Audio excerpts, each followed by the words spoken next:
Hey everybody, it's Steve here, and welcome to Pac-Man. I can't very well, play through all these old video games without playing Pac-Man, right? I mean, I have to, do I really need to explain how to play this game? Obviously, you got your four ghosts here, Inky, Pinky, Blinky, and Clyde. Regular pellets are worth 10 points, your power pellets are worth 50. Eat a power pellet, ghost turn blue, more ghosts you eat, more points you get. Random fruit appears in the middle of the screen from time to time, worth points. There you go. There's your premise. Obviously this is from 1980, it's 31 years old. I guess what I need to talk about with this game is just how huge it was at the time. Now I fully admit, I've always said this, I was more of a Donkey Kong person around this time, even though Donkey Kong came out I think a year after Pac-Man. But to anyone who wasn't around or too young at the time, I don't think I can fully describe to you the impact that Pac-Man had at the time. I mean, it was just lunacy. You could pretty much not leave your house without seeing Pac-Man somewhere. He was plastered all over every possible merchandise you could imagine. If you went to the local arcade, and yes, there were arcades back in the day, believe it or not, there was just a line for the Pac-Man machine. People would have like quarters lined up on the machine, which I never fully trusted. So, even as a child, my lack of trust in other people was already present. You would see people like lining their quarters up, on an arcade machine. But to me, that took like a huge amount of trust, because how do you know that someone else isn't going to swipe your quarter? Or, I mean, well, obviously all quarters look alike anyway, so how are you going to, say, hey, that's my quarter versus that's your quarter? I just would never do that, so if I saw a line for any video game, not necessarily Pac-Man, but I would just move on and play something else. And I think that's how I got more into Donkey Kong at the time, which was a popular game in its own right, but it just seems that Pac-Man was the shit. It was the game. There were like strategy guides, and because there is a pattern, this is the NES version, obviously it's not the arcade version, but so I don't know if the patterns still apply, but there were people who like studied the patterns of the ghosts, and because they would move in a specific pattern. It was just craziness. It was a worldwide phenomenon at the time. And like I said, there's no real words to describe just how huge Pac-Man was in the video game world, back in 1980. I have not played this in ages. Do not expect to see any kind of skill here. If you're looking to see skill, look elsewhere, because you're not going to see it here, that's for sure. Every couple screens you got like a little intermission, here.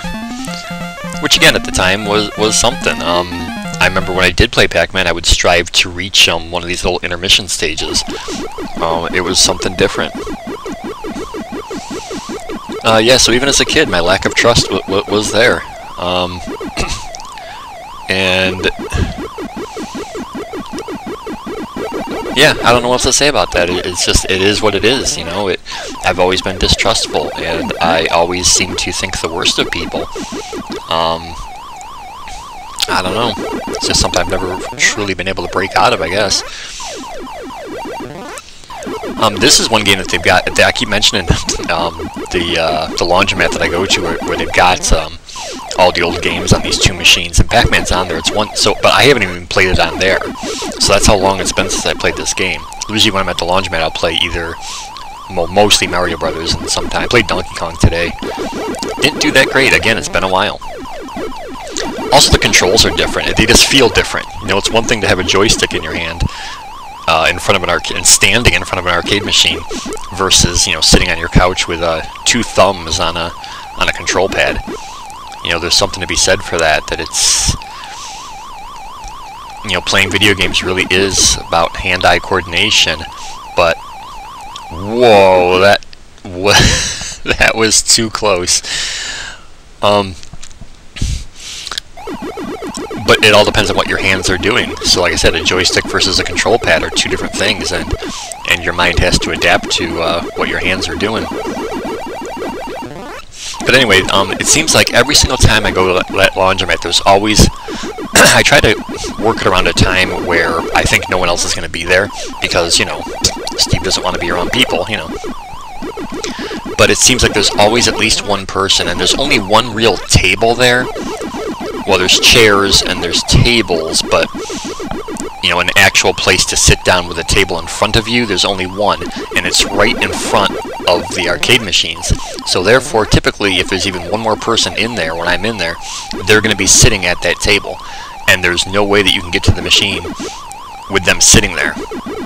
Now, you know, could I excuse myself and, you know, ask to get in there? Well, normal people would do that, but not Steve. He can't do that. He just accepts it. But anyway, I mean, I did get a game of Donkey Kong in today, but the other thing about that laundromat is that there's been like repeated vandalism regarding the bathroom there, and finally the owner has closed the bathroom to the public. There is now no more bathroom there. So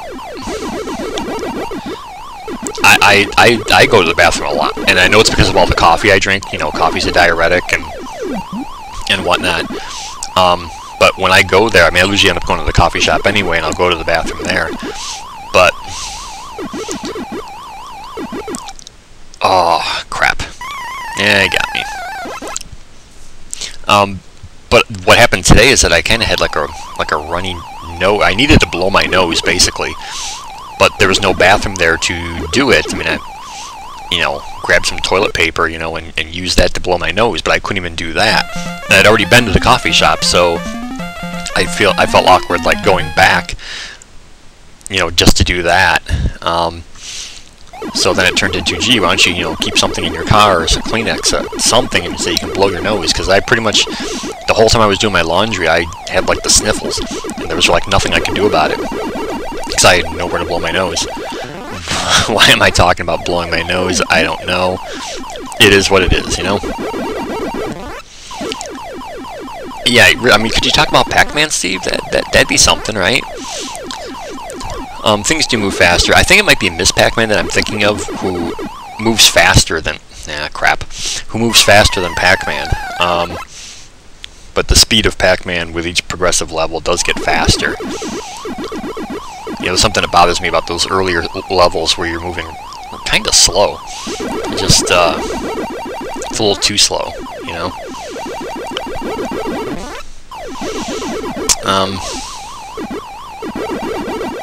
Yeah, I should just be worried about finishing this board now because I'm out of power pellets.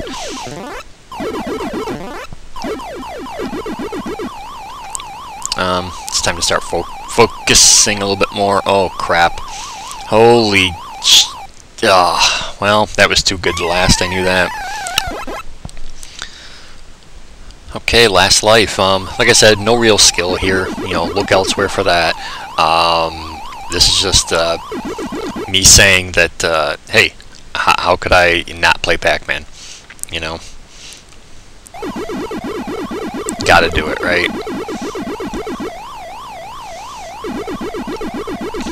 I don't know what the fruit for this level is. That supposed to be like a pineapple or something? Yeah, it's 1,000 points, whatever it is. I'll take it.